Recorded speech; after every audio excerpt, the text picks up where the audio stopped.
Hi. First, I just want to say a huge thank you. I'm so honored to be here today sharing the stage with these incredible Duke Ellington students and with their faculty who've been curating their works so powerfully. And a lot of what I'm going to be speaking about today is really about, it's really in honor of what Duke Ellington is. It's the kind, what I'm talking about today is how we have to bring this type of progressive, empowering education throughout the entire public school system. Woo! It's loud. So the first thing I'm going to do is introduce you to the imagination of the amazing 9-year-old Max Bremner. No, we're not going to have an image. We might have an image. Or not have an image. Yay! When I first met Max, he was 9 years old. It was about a year and a half ago. And he came to my writing workshop. And he told me that he does not like writing. But he does, in fact, love making up stories and telling stories. So I told him, tell me a story. Tell me your favorite made-up story. And he started talking, and I was laughing. And then I pulled out my laptop, and he started acting out his story. And I was literally chasing him around the room, trying to capture everything that he was saying in the form of a script, because he was presenting it sort of like a play. So then after about 10 or 15 minutes, we sat down together on the floor, and we read it over. And he just became really quiet. And then he just disappeared into it for the next 30 minutes, 40 minutes, and just kept on writing. And at the time, he was going through something pretty hard in his life. He was going through some level of bullying. He was being bullied. And so this is what his genius rolled out. This is the opening of his play. Hi! Hi! My name is Abagashov, and I'm 9 years old. Everybody at school thinks that I'm the coolest kid. I can tell that because they always look at me and whisper. Seems weird to the crowd, Squirts.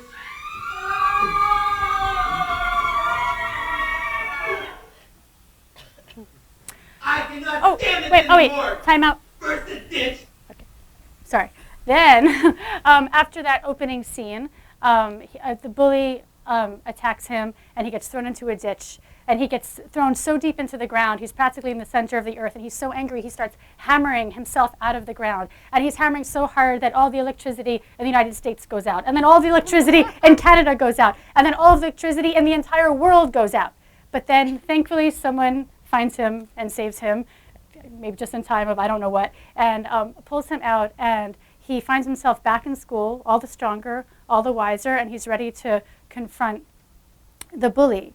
And when he confronts him, he finds, this is the really interesting part, he finds that the bully is actually sillier than he expected and also has his own story of being hurt. And then as they're having this back and forth, the bully can't control himself and lashes out again. And this enrages Abschnag for the final scene of the play. I could have easily died then, and then hitting me. Who do you think you are? That's all you've done to me. This is my big moment, child 1, child 2, and child 3.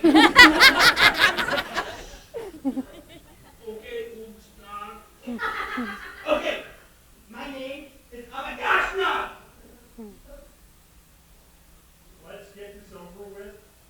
Fine.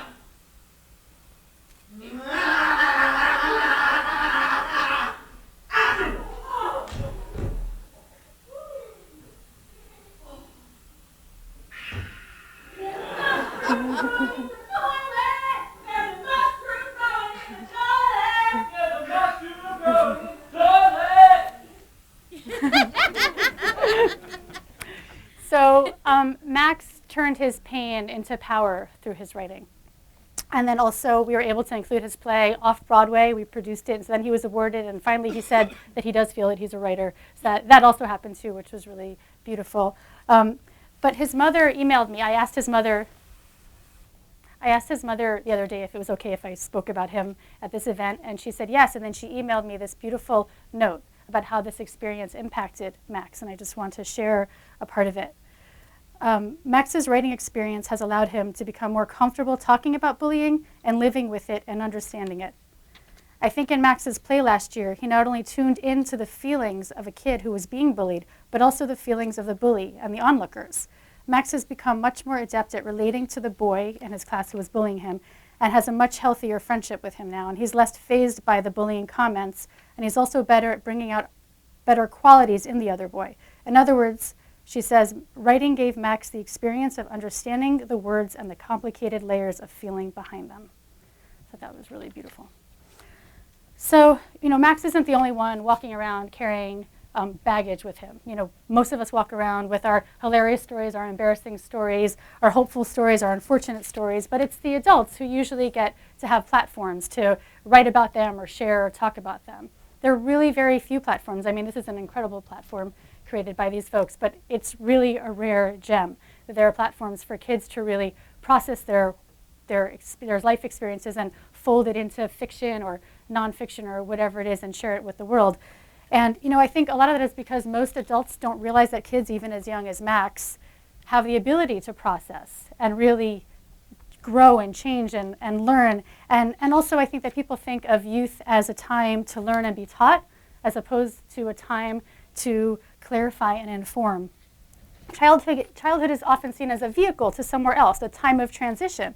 But what's really funny is that every adult in this room knows that one of our favorite things to talk about is, oh, when I was a child, I was such an actor. Or, we talk about my friend who's really shy, and we always talk about how his first week of kindergarten he spent under the table in kindergarten.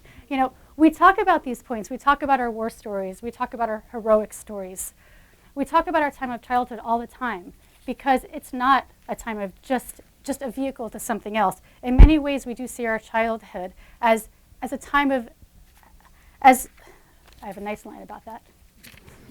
Sorry.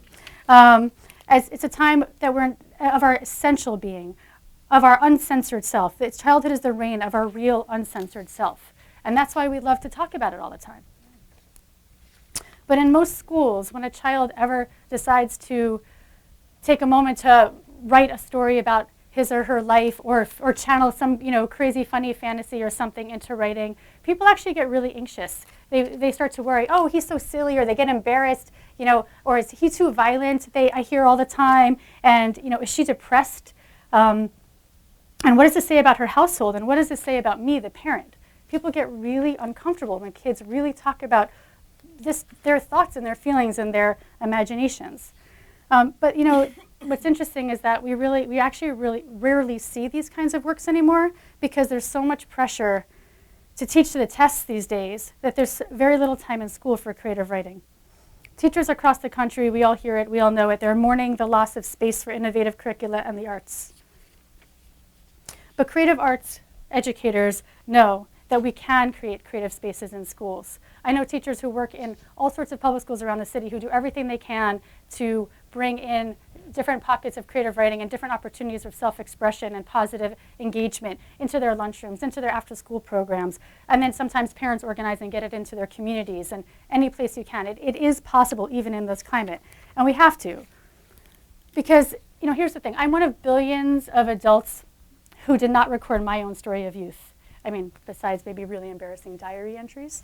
But besides that, I really have no idea what I was thinking and feeling and imagining, let alone really doing. I mean, I kind of have these stories that I tell people, but I'm not really exactly sure. Because coercive censorship of youth is as old as formal education itself. But we have to change this for two reasons. One, writers are the ones who record the human experience for the rest of us. Shouldn't we all have the power to record our own experience no matter how old we are? And in some way, can we say it's a human right to record our own story? When kids write about their lives, they gain an understanding of the world around them. They grow as people. They gain analytical perspective. And on top of it all, they give their future selves the clues and even evidence that they can use to better understand their childhood selves, which in some way might be their essential selves.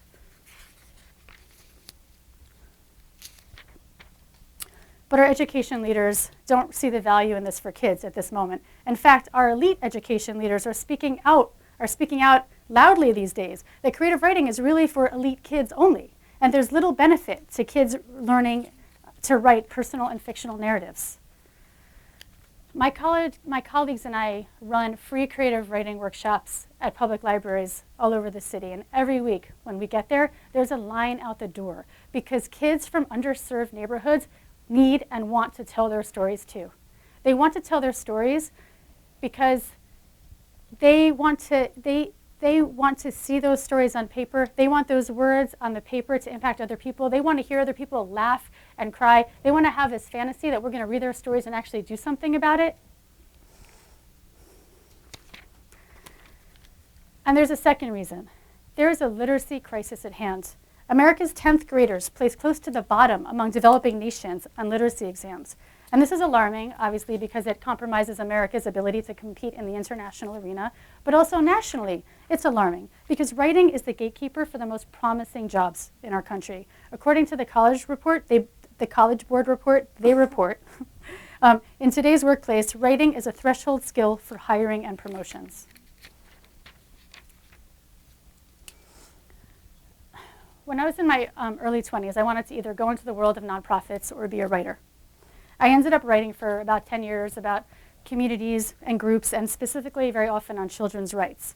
But the interesting thing is one day when I was walking in my neighborhood, it's a residential neighborhood, and school had just gotten out and the streets were packed with kids, I realized for the first time that I actually did not know one single child at that time in my life, and that really bothered me.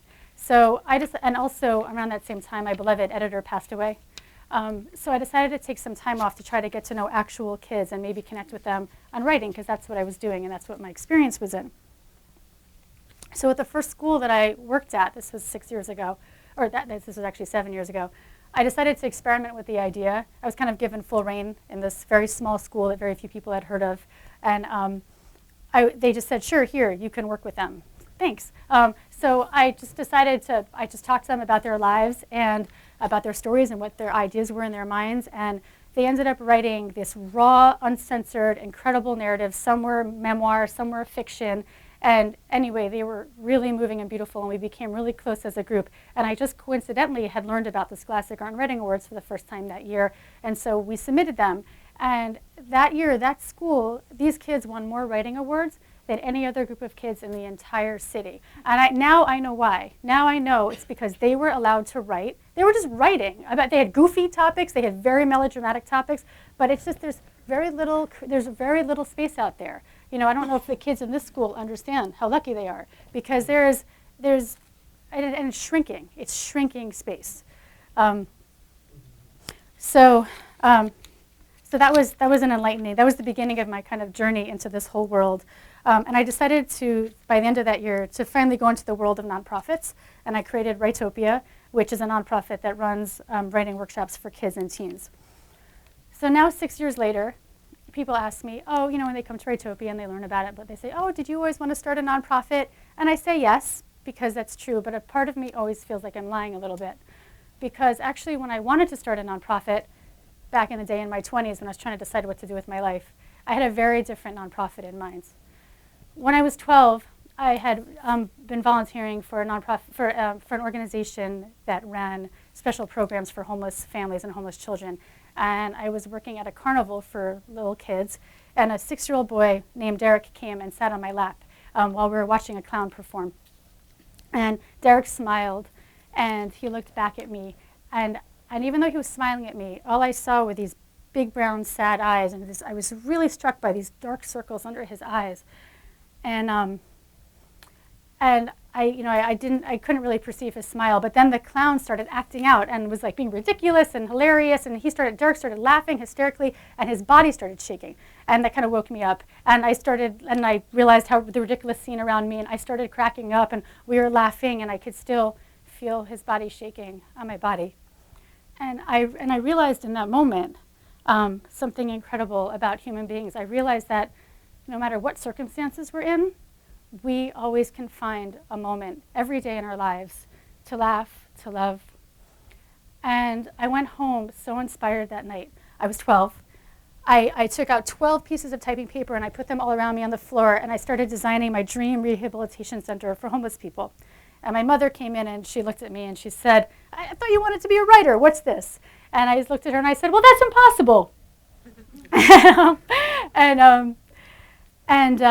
So then eventually, I've forgotten about these, but then eventually I did become a writer, and I did start a nonprofit, but I always felt a little bit empty inside that I didn't create that nonprofit that I had, kind of in my heart had wanted to go out and create. But a few weeks ago, I received a call from a woman named Andrea Stern, who is the daughter of one of America's largest philanthropists. And her father in the 80s, during the same time that I was designing this rehabilitation center, actually went out and created it. It's called Homes for the Homeless. It's an extraordinary rehabilitation center. It's been going on for 20 years. I mean, it's really amazing. They serve thousands of families a year. They stay, anyway, I could keep going, but it's amazing. And she called me because her son had just taken a Writopia workshop, and she was very moved by the work, by his experience of feeling empowered as a writer and feeling better as a person and feeling better about his writing. And she wanted to know if we would bring our writing workshops to Homes for the Homeless this summer and start working with those children. And I cried because, you know, it was all coming together. And so I said yes. And then she said to me, you know, those kids need to tell their stories, Rebecca. And then she said it's a universal need. And so I'm just going to say to you all, keep on doing what everyone's doing. Let's all go out and make sure that these spaces exist for kids. Thank you.